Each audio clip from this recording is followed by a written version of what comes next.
Okay, so in this video, I'm gonna show you how to make an NPAS for your VFC Gen 2 MP5s using just the original nozzle. Okay, so ideally what you'd want to do is purchase one or at least another one, but ideally two nozzles. You can get the complete set offline. And then you want to go and purchase something like this. CL Project sells an NPAS just like this. It's just black. It'll come with the NPAS itself and the grub screw. Okay, I think it's like $10. So just get those two items.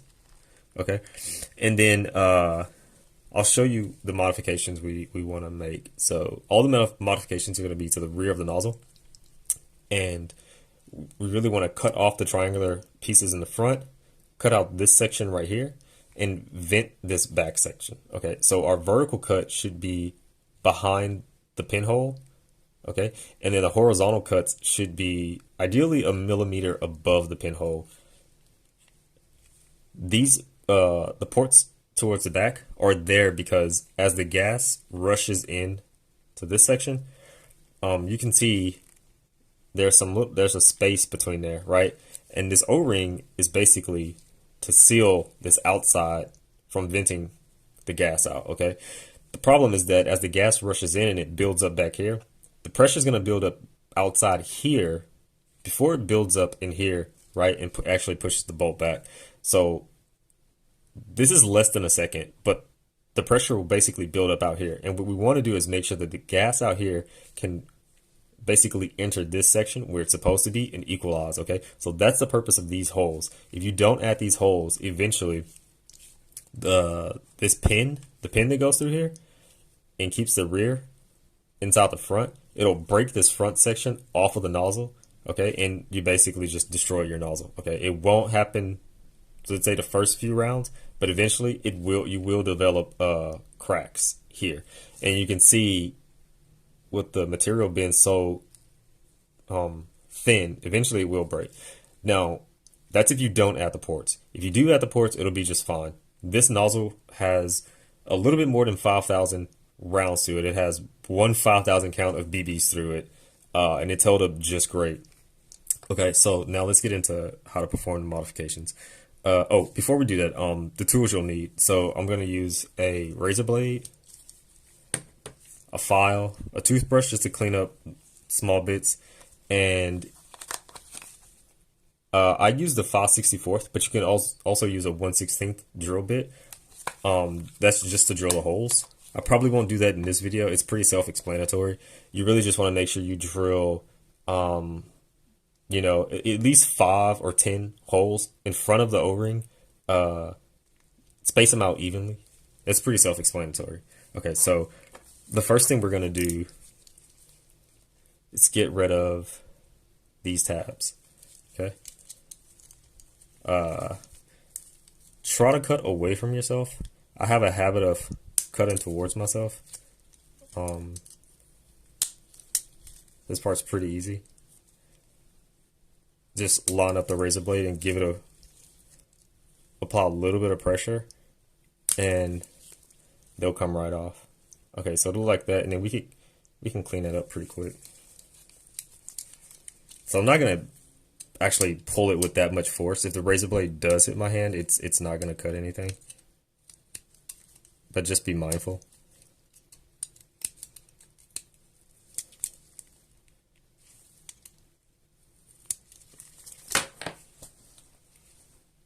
All right, so there we go.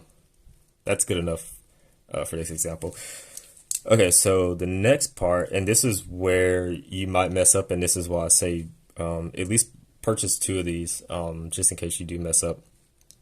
We need to cut this whole top section out right here, okay?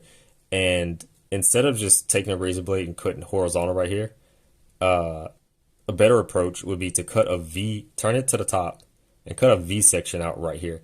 If you just cut a straight line right here, sometimes the razor blade won't have any momentum, and then as soon as you get through this section, it'll just go forward and you'll cut into this hole and you've ruined it. So just turn over to the top and cut a V shape out. I'll show you what that looks like.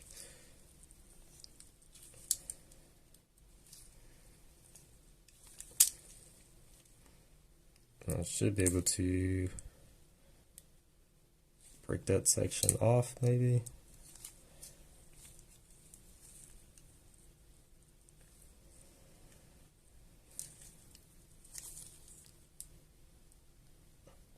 I'm not applying a lot of pressure. There we go. I just wanted to cut into that part up there. I'm gonna do the same thing right here. Now, when you do this, please be careful. Watch your hands. Don't have your hands in the way. Because with this plastic, it feels like you're not making any progress, and then it will just give out on you, and next thing you know, the razor blade will just slide forward. Another option, let's say you don't want to use a razor blade. Another option would be to use a Dremel or a die grinder. Yeah. And then you could just grind away this top section. That's what I used the last few times, but I know not everybody has one of those, so. Okay. Now, when you get to something like this, you can kind of stop using a razor blade if you were using it, and you can switch over to the file. Okay.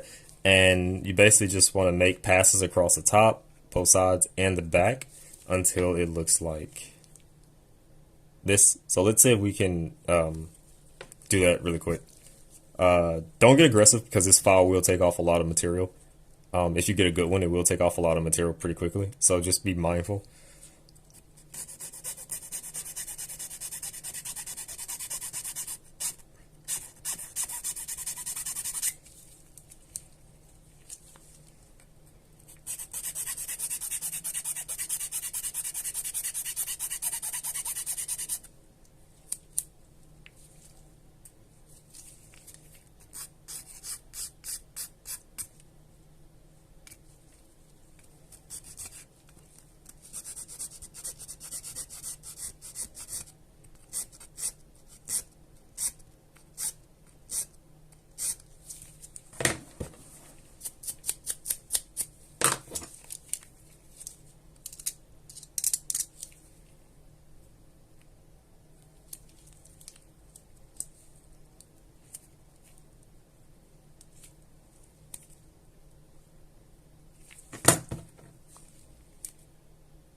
That looks far enough back. Let's check the other side. I'm gonna bring this section down just a little bit. It's always good practice to use the file the correct way. It's not really necessary with this material because it's plastic, but when you do, if you're using this file on metal, you want to always make sure you go forward. Don't saw like that. You'll ruin the file, so just press and go forward. That's the correct way to use it. Like I said, it doesn't matter with this because it's plastic, but just keep that in mind. Because I know earlier I was just doing like that. And there's the glove. Okay, so let's clean that up. Okay, next part, take your nozzle. You guys probably won't be able to see this because it's pretty dark, but you want to just go ahead and put your spring in. Position the nozzle inside like this so the tab is up. Hopefully it lands like that. Okay, good enough, it did. This is the one working. So now just drop that in there. Press it in. And then take something like a small punch and try to press the nozzle forward and see if it can return back to position. Like I said, you guys won't be able to see this because it's kind of dark, but this one does. I can move it up and it comes back down, right? Because of the spring, it's pushing it down, and that's it.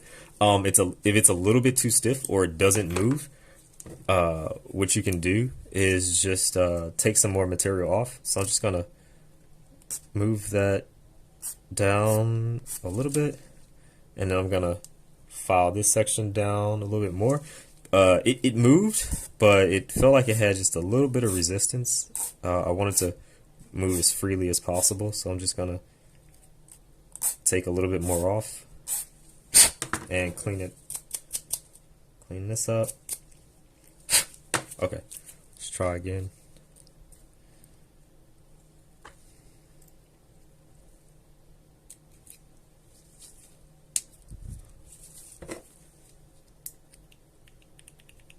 Yeah, you can't see it, but you can hear it.